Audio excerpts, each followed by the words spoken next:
Hello and welcome back to Roof Railways, where it's the third layout update on Meadow Halt. So, let's get into the video. So, quite a lot's changed. Noticeable difference is the card in the front. These are going to be for the hills. They will be painted the same black, but the hills are going to slope all the way down.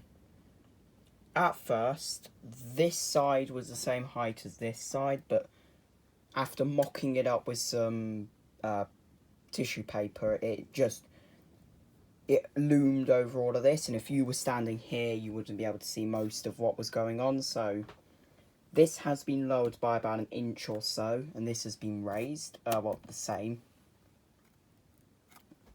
This is where the tunnel will go, so the portal will be here, and that's just there, going into the fiddle yard.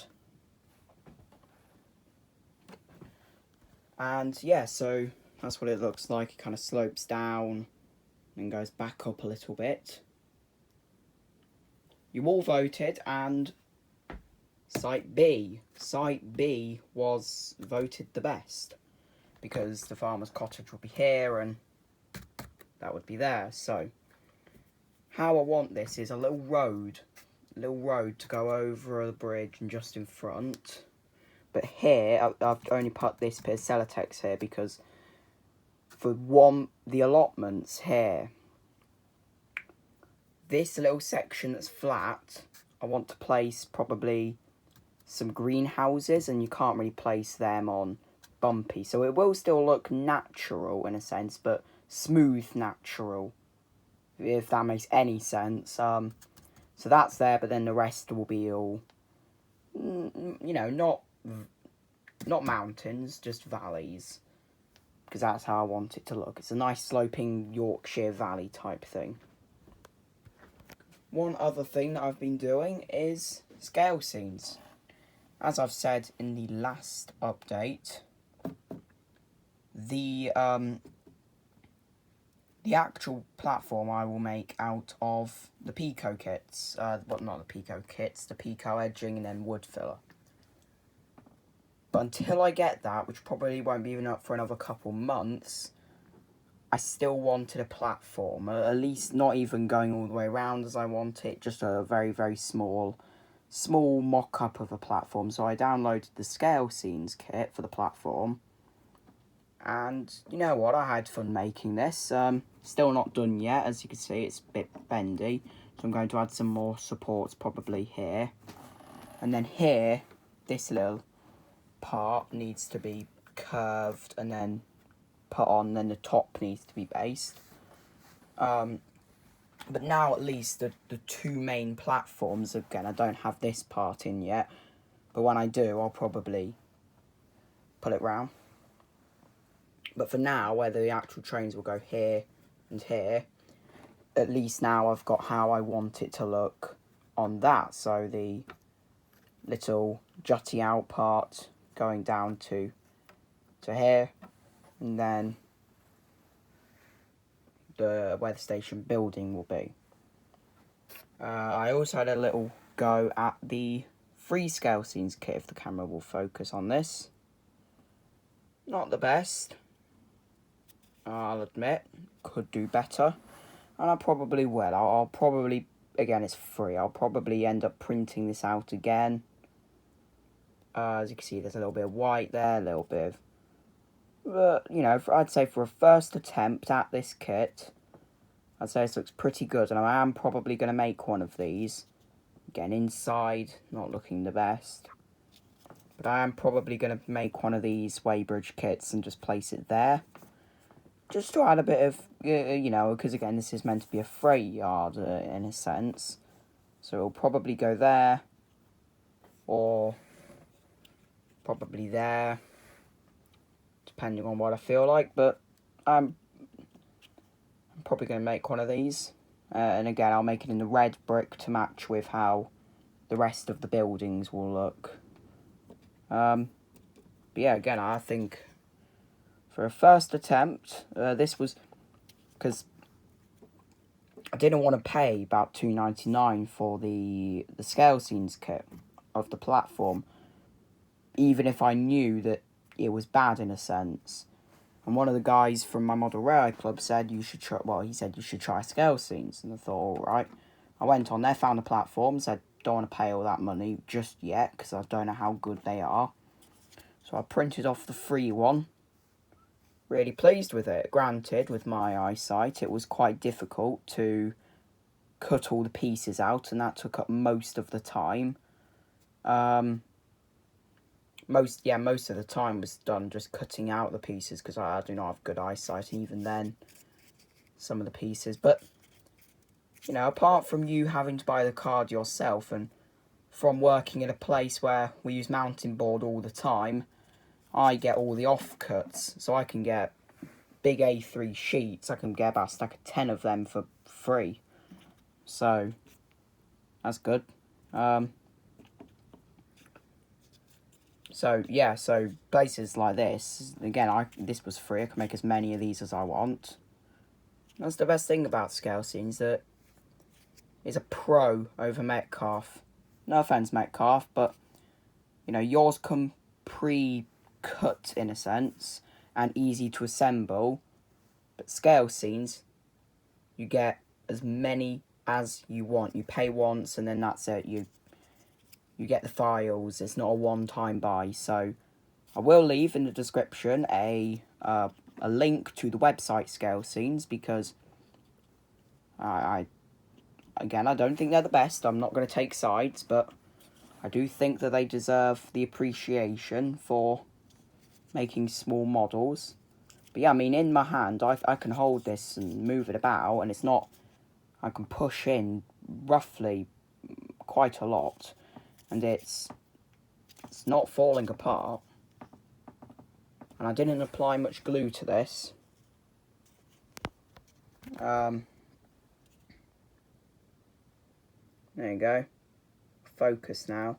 You can even see it even prints out the goods depot sign. I didn't add the little sign at the top, but on probably my second attempt I will, just to add a bit of effect, because it does look a bit bland at the moment. But no, again, I made that, was really pleased with it. Again, I knew my eyesight was not the best, and that little line didn't come out so well, but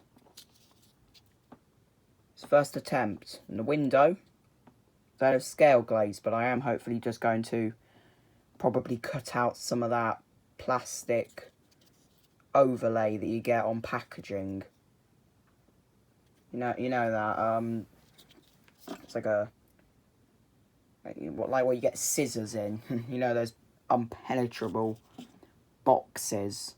Yeah, I'm probably just going to cut out a little square from one of them and just glue it on, because it does the same job, and I've got loads of that lying about.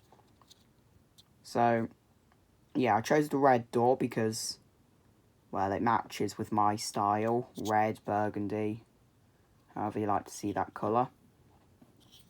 And again, red sign to match with the door. Red brick, I just love the colour red. Burgundy. Again, and then the platform. Red brick, and because this will only be a mock-up, it won't be permanent. I'm not bothering with the details such as the little overlays that go on these white parts. I'm just going to make it sturdy enough that it can sit there for now, just whilst I wait for the rest to come in. But yeah, the link in the description will be for the Scalescenes kit. And this one, again, it will... But this gives you an idea of what the actual platform will be like. It will come around here. That will be straight. Again, I've got to add the supports in there. Flat, and then pop round again, all the way around to this buffer. For the hills, though, change the subject. For the hills, I am going to just be using some of the mud rock / plaster of Paris that I use on mine. This one is a bit more rocky because Number one, it's 00, and it's meant to be a mountain, not a hill. So, but that's still got to all be grassed at the minute. So, and add some detail, but that's that. And it is a bit messy over here. I mean, I've got stuff like cork and that all lying about the place. Don't know why my little triangle sign's fallen over. Shouldn't have done that. And yeah, it is a bit messy over, and I've still got to fill in all of this part. But yeah, the workbench needs a clean. I think, because at the moment all of my stuff, like the that I'm using for Meadow halt, like the fish plates or the pins, the railers, or all of that stuff's just here at the minute. Just before lockdown started, I made a mad dash to my model shop, and I think I ended up spending near enough 50 quid, and there were loads of guys there paying because they needed to buy the last rations for Armageddon, as we put it.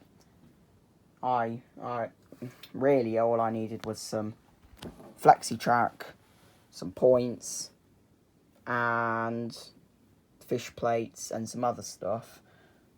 The rest of that money went towards things such as these two BR Southern coaches. I don't really know how they are. I've always known them as Southern coaches. Don't know where that comes from. But these were in BR. I've always known them as. So please, if you do know what these are, comment them below, because that will help out a lot. As I do not know what. I think it's because these were on the Swanage Railway. And I think I was told there that these were Southern.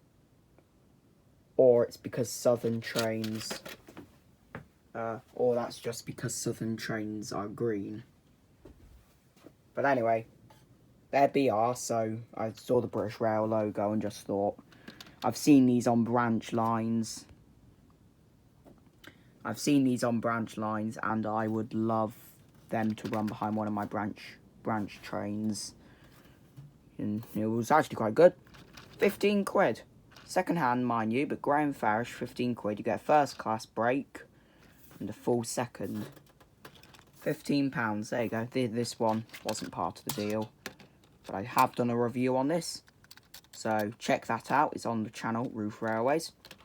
But yeah, these two, amazing runners, amazing detail. Granted, they are one of the older ground farishes, but still, beautiful. Anyway, back to the layout. Yeah, I'll do this with a mud rock.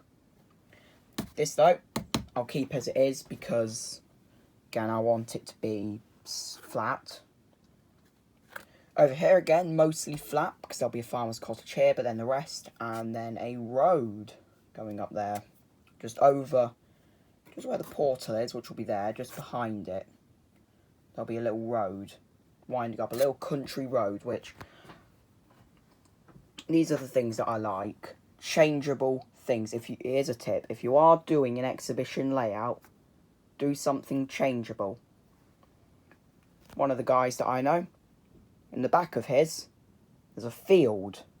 Just a field with some fencing and some bushes. And throughout the year, at different shows, he changes what's in that field. One time, it was a festival, so he put up bunting and some traction engines and all of that. I think at the next show, he was... what did he have at the next show? He had... I think it was the Boy Scouts were having a camp. But that's the thing. Because there are some people in this world, like me, that go... Like me, I'm a Corby. I don't live in Corby, but I am part of Corby and District Model Railway Society. And so that means that I go to most of their shows, either showing or just going. And there are some people that aren't model railway people, but they still go to them. And these types of differences Just because, you know, if somebody comes round and they see your layout, they'll look at it once. Next show, they'll look at it and say, seen that before, move on. Make it changeable. Not drastically, where you have to build an entirely new layout, but something like a field. Or for me, that little road where I could place different cars. You know, I think I've got on my Hatton's wish list a little Trotters Independent Traders van, the yellow one, coming. So that could be something, or probably a traction engine, then or I don't know, like again a traction engine going up, and then behind it, 5 cars, all in a row, slowly dragging behind. But it's this type of stuff, little details, and interchangeable things that can make all the difference. So again, over here, no room for a field, or nor here. So probably here there'll probably be some hikers walking up, or some people on horses on a nice bridle way walk up the hill. But I don't really have the room on here, because again, that's a fray yard, and then that's a very steep hill. Over here there's the allotments. So really that road will be the only changeable feature, except for the road over here, just behind the station. But yeah, if you are making an exhibition layout, do that. Changeable things. So, hopefully, by the next edition of Roof Railways, should have this done, and the rest of the platform done. And I don't know, see how time takes me, but I'll probably have another go at making these, probably in different versions. Because I did see that there was a random ashlar version, and I quite liked the look of that. But the red brick I'm very fond of. I might make actually another 2 just to see what they'd look like, and then let you vote. So, but do stick around, because there'll be one last message just before the video ends. But this has been Roof Railways and Meadow Halt. Thanks for watching. If you would like to support the channel with things like this, again, things like this cost money, and a lot of it. So, if you would like to support the channel, you can click the link below to head over to our Patreon site. Patreon is a free site where you can donate money from £1 to help the railway. And that £1, just £1, that's it, can help the railway grow even quicker. So you might even get 2 uploads of things going on a week, rather than 1 a week to every 2 weeks. And as not only that, you get rewards, such as entry to giveaways. We might be doing a giveaway for Christmas. So even if donating £1, you could end up winning, well, an Engage Graham Farish coach, or even a whole loco, which they cost a lot. So £1, you could entry to a raffle, in a sense. And we also have a Facebook site. That will be in the link below. Please like the page to help it grow, and on that you'll get updates of you know, certain things that we're doing on the layout that won't be on there, such as building the platform. You'll get early access, a sneak peek, as it were, into what's up ahead. So don't forget to like that page if you're on Facebook. And yeah, so head over to Patreon, link below. Head over to Facebook, link below, and like and support. And don't forget to share this with your friends. And stay safe in these COVID times. Thanks for watching.